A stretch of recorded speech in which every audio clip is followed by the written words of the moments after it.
100 children to do it. Yes, this year the Queen Quet, one more again from this year Geechee Nation News.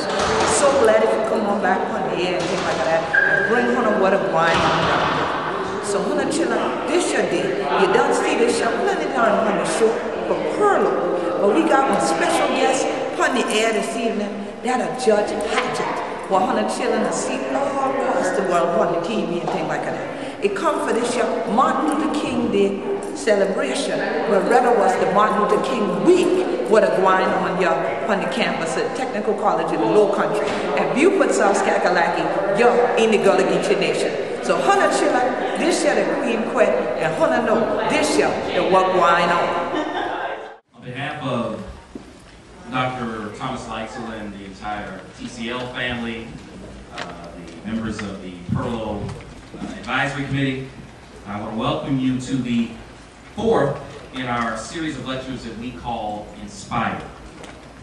This lecture series is a part of the student leadership program that we call PERLO, which is an acronym for Promoting Integrity, Leadership, Academics, and Cultural Understanding. Today's lecture is a part of TCL's celebration of the life and legacy of Dr. Martin Luther King, and this presentation today is a collaboration with the Office of Campus Life Services, which is under the leadership of Mr. Jose Garcia. So today, what can I say further about the woman who is an author of a national best-selling book, Say What You Mean and Mean What You Say. She serves as a national spokesperson for CASA, this CASA being court-appointed special advocates. She's been named one of the 100 best and brightest women in corporate America by Ebony magazine. She is Georgia's first African-American chief presiding judge of a state court. She is the recipient of the Outstanding Community Service Award from Spelman College Board of Trustees. And she's also the recipient of the NAACP's Thurgood Marshall Award. She was named Woman of the Year by the National Organization of 100 Black Men of America, and also named as one of 10 Women of Distinction by the Girl Scouts of America. As it says in your program, she is strong, savvy, and resolute. She's intuitive, concerned, and compassionate. She's a realist, an innovator, and a leader. Won't you join me in welcoming to the stage Judge Glenda A. Hatchett.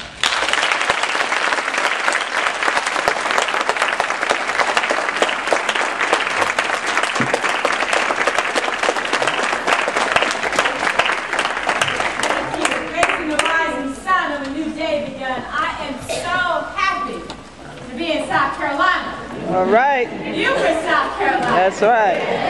Technical College of the Lowcountry. And I'm so glad you're here. I know that you could have done some other things this afternoon, but I appreciate you making this a priority. And I appreciate you spending this time with me, and I'm going to try to make it worth your time. This is not like church. You don't have to sit in the back. Come on down. No. Everybody comes to church. They always gather in the back. Those people who are standing here will not bother me. If you want to come on in, I'd rather you be seated and comfortable than standing there and not comfortable. So I know you stand there out of respect for me and not wanting to walk around.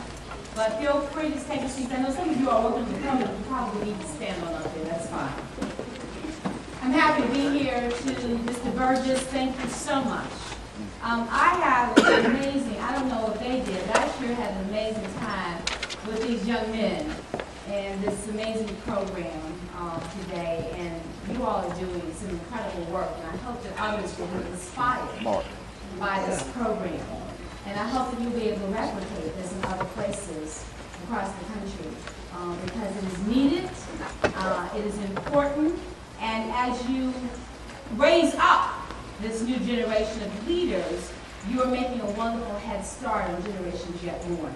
So to you and to all the men who are part of this program, I thank you for honoring me, Jose, by inviting me to come. I know you all have had men in the past, so I'm going to try to hold up the women's part of this. That's right.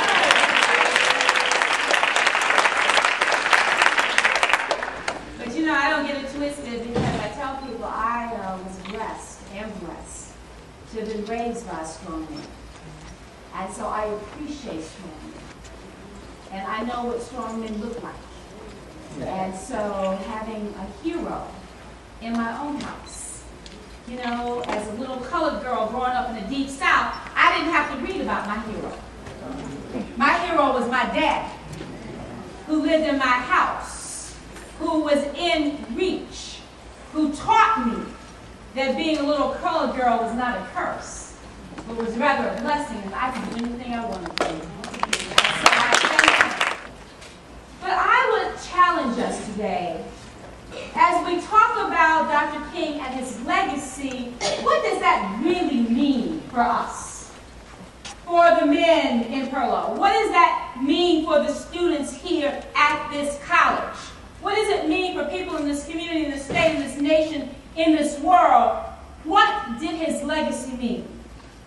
And in particular, I want to carve out a conversation today, and I want to talk from the subject, what about the children? King was on a mission. And I grew up in Atlanta, Georgia. And I remember having met him as a child. And he grew up, of course that's long before my time, but he grew up born on Auburn Avenue. If you know anything about Atlanta, Auburn Avenue, he could actually see the skyline from his house. That time, the meager skyline of Atlanta, Georgia. And he grew up in the shadows of the state capitol, which one time flew the Confederate flag. And so, for people in Atlanta, Georgia, in the time that he was born, because if Dr. King had lived, he would have been 81 years old. His actual birthday is January 15th, although we celebrated on the third Monday. He would have turned 81 this year. And think about when he was born and what conditions were like in Atlanta, Georgia, in the Deep South. That people didn't have much expectations of a little colored boy born on Auburn Avenue.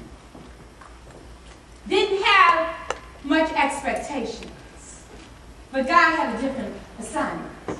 Because I believe that he was sent here on a mission of mercy.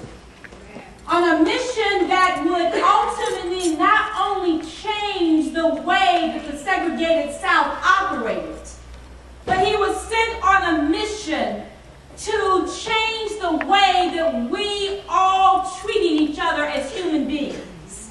That we would redefine the conversation so that there were not colored people who were secondary citizens, but that we were all human beings worthy of dignity and respect. Amen. That is what we do. And so while the world wasn't expecting very much, God had a different agenda. A little colored boy born on Auburn Avenue. Who would have known that he would have changed the world? And so he is worthy of us honoring him forever.